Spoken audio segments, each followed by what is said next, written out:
So I found my second CPU power cable, which I will connect to the power supply.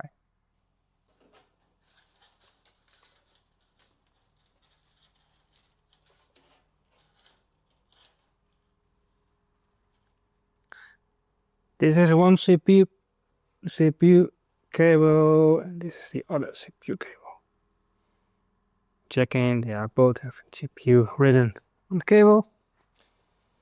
Now let's see where to put them in.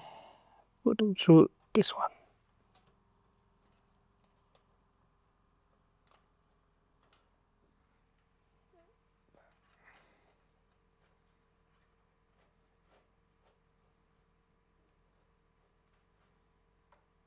Okay, let them sit there for now.